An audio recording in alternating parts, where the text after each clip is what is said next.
मांगी सास मिली माँ पार्ट 2। पिछले पार्ट में आपने देखा कि कैसे रोशनी की माँ रीना उसके सारे कपड़ों को घर से निकाल देती है। रीना रोशनी के रहने के रंग ढंग में भी बदलाव करने लगती है, जिससे उसकी शादी में कोई दिक्कत ना आए। अब रोशनी के मन में शादी को लेकर उत्साह कम और डर ज्यादा भर जाता है। इसी बीच पूजा अपने बेटे विक्की का रिश्ता लेकर रोशनी के घर आती है और ये रिश्ता पक्का हो जाता है। शादी के दूसरे ही दिन रोशनी 5 बजे उठकर सभी के लिए चाय नाश्ता बनाती है, पर अपनी बहू को साड़ी में इतनी मुश्किल से चलता देखकर पूजा उसे ट्राउजर पहनने को कहती है, जिससे रोशनी की खुशी का कोई ठिकाना नहीं रहता। इसके बाद पूजा रोशनी को उसकी फ्रेंड की बैचलर्स पार्टी में भी जाने देती है। अब आगे। तुम कहती थी ना मम्मी, तुम्हारी सास तुम्हें हर चीज़ में कंट्रोल करेगी, हर गलती पर 10 बातें सुनाएगी। आज तुम्हें पता है, मुझसे गलती से दाल जल गई थी और मम्मी जी ने बिना दाल के ही खाना खा लिया। मैंने तो कभी सोचा ही नहीं था कि सासू माएँ इतनी अच्छी भी हो सकती है। तुमने ना बेकार में ही मेरे मन में इतना खौफ भर दिया था मम्मी। पहले 6 महीने तो सब कोई अच्छा बनने का नाटक करता है बेटा, आगे आगे देख। और हाँ, तेरी सास ने जानबूझकर तुझे पार्टी में जाने को कहा, फिर वही कल खुद जाकर तेरे पति को इस बारे में भड़काएगी। ओह गॉड मम्मी, तुम ये सब क्या बोल रही हो? मम्मी जी ऐसी नहीं है।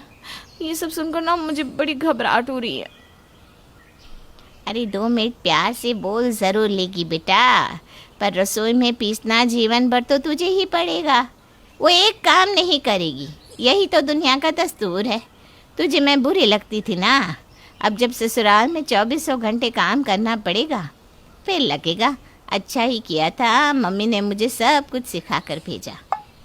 रोशनी पली बड़ी ही थी डर के माहौल में, जहाँ उसे बस यही सिखाया गया था कि उसे क्या क्या नहीं करना है, उसे क्या करने की इजाज़त है, इसके बारे में सोचने भर की उसे इजाज़त नहीं थी। अब अपनी माँ की कही सुनकर वो डर से खुद ही पार्टी में नहीं जाती। अगले दिन। अरे क्या हुआ बहू, तू कल अपनी सहेली की बैचलर्स में नहीं गई? वो मम्मी जी, मैं जाने वाली थी, पर मेरे सर में इतना दर्द शुरू हो गया ना कि मैं जा ना सकी। कोई बात नहीं ना मम्मी जी, क्या फ़र्क पड़ता है। अच्छा, अब कैसा है तेरा सर दर्द? दबा दूँ क्या बेटा? नहीं मम्मी जी, मैं ठीक हूँ। पूजा हॉल में बैठी थी और अपने हॉल से सीधा किचन में रोशनी को काम करता हुआ देख रही थी। रोशनी एक तरफ दाल संभालती है और दूसरी तरफ चावल। उतनी ही देर में भागकर वॉशिंग मशीन में भर रहे पानी को बंद करके भी आ जाती है। दूध वाला, जल्दी जल्दी दूध ले लो, हमको दूसरे घर भी जाना है। आई भैया।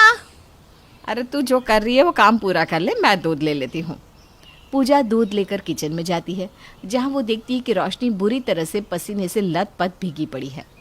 दूध को तीसरे स्टोव में चढ़ा दीजिए ना माँ जी, मैं दूध में उफान दिला देती हूँ, वरना दूध फट जाएगा। आजकल लगता है ढंग से घर की सफाई नहीं हो रही।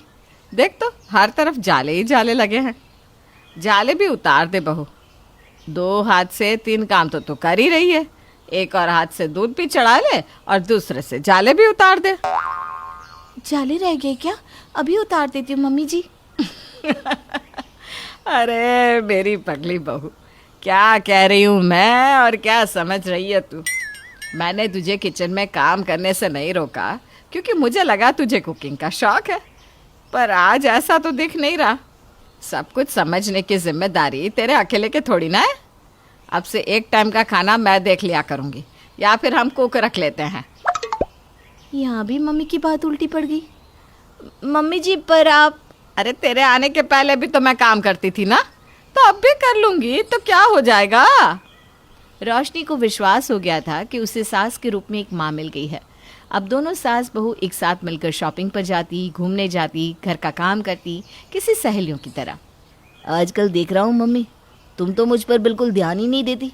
जब से रोशनी आई है तब से सब रोशनी रोशनी करते हैं। अब तो इस घर में मुझे कोई पूछता भी नहीं। तेरे लिए तो मैं हूं ना बेटा। अच्छा, वैसे नवरात्रि का फंक्शन है सोसाइटी में, तो शाम को 5 बजे सब रेडी रहना, फिर मत कहना कि मैंने बोला नहीं था। शाम को सभी सोसाइटी में पहुंच जाते हैं। हर तरफ नाचना गाना, चारों तरफ लाइट्स, खुशी का माहौल। स्टेज पर आर्टिस्ट परफॉर्म कर रहे थे, जिसे देखकर रोशनी के पैर थिरकने लगते हैं। तब पूजा अपनी बहू से कहती है, लगता है तुझे नाचने का बड़ा शौक है, जा जा बहू थोड़ा डांस कर ले। नहीं अकेले नहीं मम्मी जी, आप चलिए मेरे साथ। अरे तुम बच्चों की उम्र है नाचने गाने की। अरे मेरी उम्र हो गई है बेटा। ये तू क्या कर रही है पूजा? क्यों मौत को दावत दे रही है? वो रेखा भी बड़ी अपनी बहू को सर पर चढ़ाती थी। उसके साथ किट्टी पार्टी जाना, उसे हॉट पैंट पहनने देना। पता है कल क्या हुआ? वो दूध वाले के साथ ही भाग गई। सही कहा आंटी जी आपने। कहीं सास अच्छी होती है तो बहू बुरी, कहीं बहुएं अच्छी होती हैं तो सास बुरी। आज मेरी सास अगर मुझे वो करने दे रही है जो मेरी इच्छा है और उसके बाद मैं उस छूट का गलत फ़ायदा उठाऊं तो गलत तो मैं होंगी ना, मम्मी जी नहीं। पर मैं ऐसी नहीं हूँ। हमारे घर में वो नहीं होगा जो रेखा आंटी के घर हुआ, इसका वादा मैं आपसे कर सकती हूँ। ये क्या? रोशनी अपनी सास का हाथ पकड़े स्टेज पर चली जाती है और दोनों सास बहू जमकर नाचती है। डांस करते करते पूजा का पैर मुड़ जाता है और वो नीचे गिर पड़ती है, जिससे उसकी कमर में गहरी चोट आ जाती है। अब पूजा के बुरे दिन शुरू हो गए समझो। जिस बहू के लिए सबसे बैर ले रही थी ना, बस देखो अब वही। अपनी सास को इस हालत में देखकर रोशनी फूट फूट कर रोने लग जाती है और फौरन डॉक्टर को कॉल करती है। शांत हो जाइए, अब रोइए मत। मैं देख रही हूँ पूजा जी को। लगता है ये आपकी बेटी है। मैं आपको बता देती हूँ कि क्या क्या प्रिकॉशंस लेनी है। मैं बहू उनकी, क्या हुआ है मम्मी जी को? मान गए आपको पूजा जी। पहली बार किसी बहू को सास के लिए रोता देख रही हूँ, वरना सास की चोटों का तो बहुएं इंतज़ार करती रहती हैं। पूजा को उसके घर पर ले जाया जाता है, जिसके बाद डॉक्टर उसे हिलने डुलने को बिल्कुल मना कर देती हैं। बेकार में बैठे बैठे ये क्या हो गया? अब सारा काम तुझ पर आ जाएगा बहू। विकी बेटा, तू मेरे लिए एक नर्स रखवा दे। मेरे रहते नर्स का क्या काम मम्मी जी? आपने तो माँ का फ़र्ज़ निभा दिया, अब बेटी का फ़र्ज़ निभाने की जिम्मेदारी मेरी है। रोशनी सवेरे 5 बजे ही उठकर सबसे पहले अपने सास की कमर की मालिश करती है, फिर उनके घुटनों की, और उसके बाद सभी के लिए नाश्ता तैयार करती है। अपनी सास के लिए स्पेशल दूध मलाई का खाना बनाती है, जिससे उसकी सास की हड्डियों में जान आए। समय पर अपनी सास को दवाई देती। कितना बोझ खुद पर लेगी बेटा? हाँ मम्मी जी, मैं सोच रही थी कि झाड़ू पोछे के लिए काम वाली रख लूँ। कुक के हाथों का खाना आप लोग तो खा ही नहीं पाओगे, तो खाना मैं ही देख लूँगी। अच्छा चलिए आप दवाई ले लीजिए। तभी पूजा से मिलने के लिए कमरे में परविंदर आती है। कैसी है तू पूजा अब? जिसकी बहू उसका इतना ख्याल रखती हो, उसे ठीक होने में वक्त लगेगा क्या? देख अब तो मैं बैठने भी लगी हूँ, थोड़ा बहुत चल फिर भी लेती हूँ। मान गए तुम सास बहू की जोड़ी को। सास बहू नहीं आंटी जी, माँ बेटी की जोड़ी को।